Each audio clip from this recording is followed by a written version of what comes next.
Social మీడియాలో ఇప్పటి వరకు మనం చూస్తుంది ప్రభుత్వం వచ్చి ఇంకా నెల 15 రోజులు అవ్వాల, కానీ క్రైమ్ రేట్ ఎక్కువ పెరిగిపోయింది ఆంధ్రప్రదేశ్ లో. గల్లీలో మరణాలు జరిగిపోతున్నాయి కానీ ఇలాంటి ప్రాపకాండ ఎక్కువ జరుగుతుంది.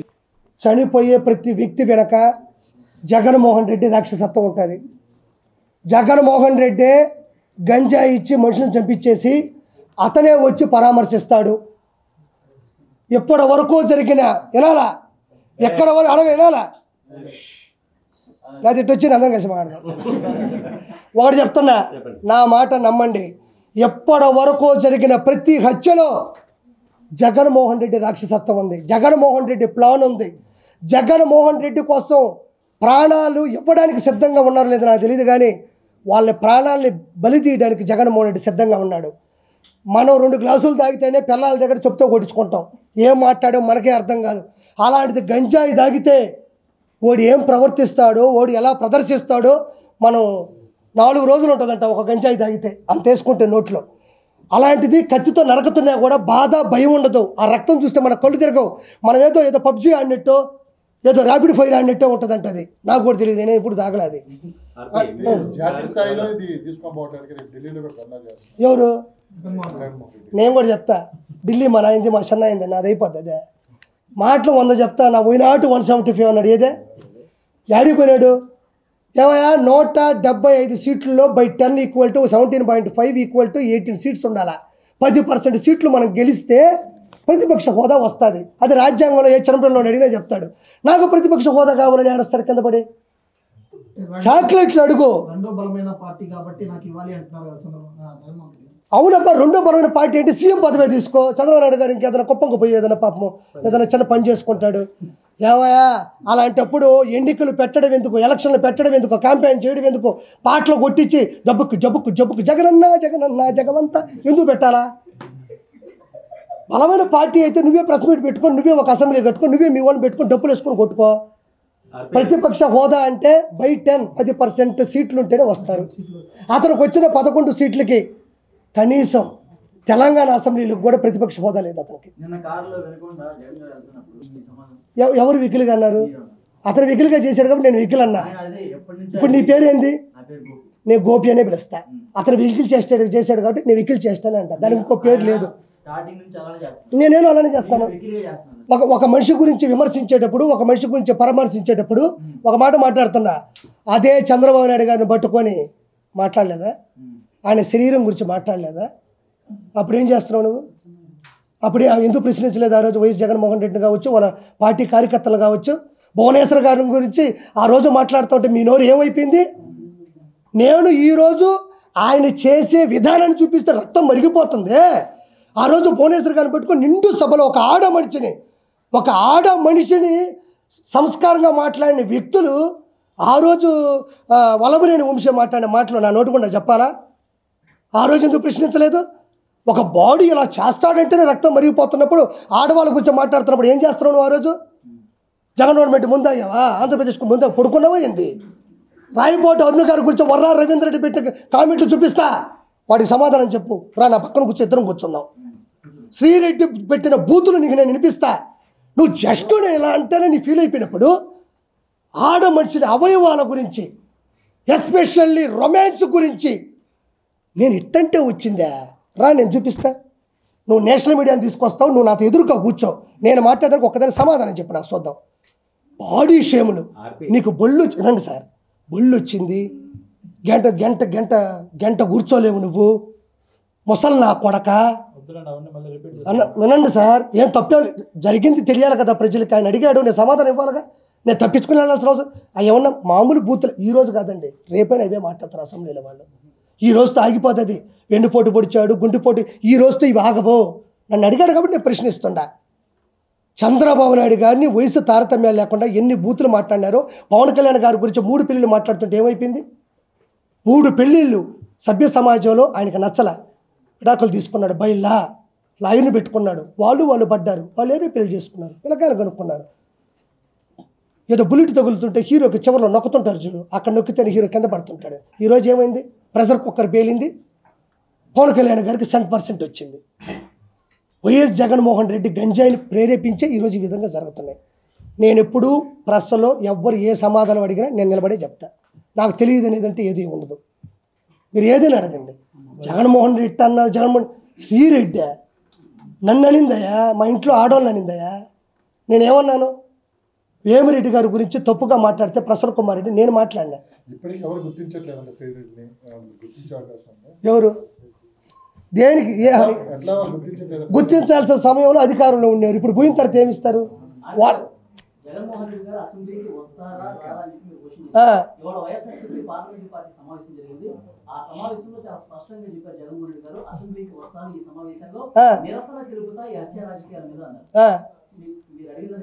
Okay done. ఈ హత్యా రాజకీయాల మీద నేను అసెంబ్లీకి వచ్చి నిరసన చేస్తా అంటున్నాడు. నాకు చాలా సంతోషంగా ఉంది. అసెంబ్లీకి వచ్చి ఏం చేస్తాం? ఫస్ట్ దిష్టి తీస్తాం, ఒక పాట ప్రిపేర్ చేయించి గురుగారు వస్తుంటే ముందర క్యాంపెయిన్ పెట్టి సీఎం సీట్లో ఆయన కూర్చోబెట్టి చంద్రబాబు గారు మేమంతా ఒక పక్కన కూర్చొని నీ అసెంబ్లీ నీదే నువ్వే తీసుకో అంటాం. ఏం చేస్తాం? వచ్చి కూర్చుంటాడు, సభ జరుగుతూ ఉంటుంది, ఎవరి ప్రశ్నలు వాళ్ళు స్పీకర్ గారి ముందు మాట్లాడుతూ ఉంటారు, ఆయన ప్రశ్నలు ఆయన సంధిస్తారు. ఎంతోముందు చంద్రబాబు నాయుడు గారు అపోజిషన్లో ఉన్నప్పుడు ఏం చేశారు? అదే చేస్తారు. అసెంబ్లీకి ఒక కట్టుబాటు ఉంటుంది, ఎవరి సమయం వాళ్ళకి ఇస్తారు. ఆయన ప్రతిపక్ష హోదాలు అలా వాడు చెప్తా గుర్తుపెట్టుకోండి. ఇప్పుడు అతను ఒక సర్వసాధారణమైనటువంటి ఎమ్మెల్యే అలా, సర్వసాధారణమైనటువంటి శాసనసభ్యుడు అతను. దానికి ఎంత ప్రియారిటీ ఉంటుందో అదే ఇస్తారు 100%. అంటే ఇప్పుడు మీరు చెప్పేది ఎట్టుందంటే వస్తే కొట్టేస్తారా, వస్తే తిట్టేస్తారా? అది అసెంబ్లీ. జగన్మోహన్ రెడ్డి పెట్టుకున్న తొత్తు వల్లభనేని వంశీలాగా మేము బిహేవ్ చెయ్యం. ఆయన ఏం చేసి ఆయన కూడా ప్రశ్నించమను. మీరు ఇది చెప్పారు, ఇది చేయలేదు, అదే కదా అసెంబ్లీ ఉండేది. ఇగో ఈయన అడిగిన క్వశ్చన్ ఏంటంటే ఆ మూలం అడగబట్టి ఈ పక్కన మీకు చెప్తున్నా. అప్పుడు అచ్చెన్నాయుడు గారు వాళ్ళు వీళ్ళు ఎమ్మెల్యేలు ఉన్నారు కదా, అప్పుడు జగన్మోహన్ రెడ్డి గారు అసలు మాట్లాడనీ లేదు, ఇప్పుడు ఎందుకు మాట్లాడినిస్తారా మాట్లాడినవాడని అడుగుతున్నాడు. చంద్రబాబు నాయుడు గారు అలిగి వెళ్ళిపోయింది. మీరు 2014 నుంచి 19 దగ్గర ఏమి పోలవరం ప్రాజెక్ట్ చేశాడు అవి అడిగిన దానికి సమాధానం చెప్పలేక కాదు. ఇంట్లో ఆడవాళ్ళని దారుణమైన మాటలు మాట్లాడుతుంటే తట్టుకోలేక నిండు సభలో ఇంకా ఆడవాళ్ళని అక్కడ ఇంకా మాటలు అనిపించలేక వెళ్ళిపోయినాడు.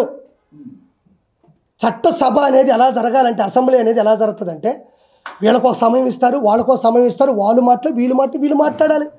అది ఎవరికైనా ఇవ్వాల్సిందే. ఇప్పుడు 11 మంది వచ్చారన్నా, ఈ 164 మంది మాట్లాడుకుంటే ఏముంటుంది? అదే మన చుట్టాల సభ అవుతుంది. చట్టాల సభ ఎందుకు వస్తుంది? అదే వాళ్ళు మాట్లాడతారు, వాళ్ళు చెప్పేది వాళ్ళు చెప్తారు, వీళ్ళు చెప్పేది వీళ్ళు చెప్తారు, వాళ్ళు వినేది వీళ్ళు వెళ్తారు, అన్నిటికీ సమాధానం ఉంటుంది. ఇది చూద్దాం. 2019 నుంచి ఈ రికార్డ్స్ నుంచి తీసుకున్నా, ఈ చట్టంగా ఉన్నట్టు 2019 నుంచి 2024 మధ్యన జగన్ పాలనలో హత్యలు చూడండి సార్. క్రమ సంఖ్య 1, వివిధ కేటగిరీలు సంఖ్య 3, బీసీ 300 మంది, ఎస్సీ ఎస్టీలు 188 మంది, మైనారిటీ సభ్యులు 11 మంది, మహిళలు 991, పార్టీ కార్యకర్తలు 79, ఎన్నికల కోడ్ సమయంలో హత్యలు 13, ఎన్నికల తర్వాత జరిగిన హత్యలు 6, మొత్తం 1588.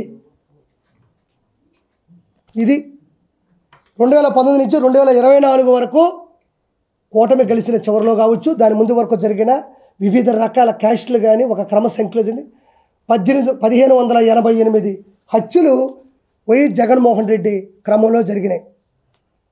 నేను ఈరోజు కూర్చొని నేను అనేస్తా, ఢిల్లీ పోతా, మోడీ గారితో మాట్లాడతా అనేది అవుతుందా? నేను జగన్మోహన్ రెడ్డి ఇద్దరం ఒకటే. ఇప్పుడు నేను జగన్మోహన్ రెడ్డి ఇద్దరం ఒకటే. కిరా కార్పి జగన్మోహన్ రెడ్డి ఇద్దరం ఒకటే. ఎవరు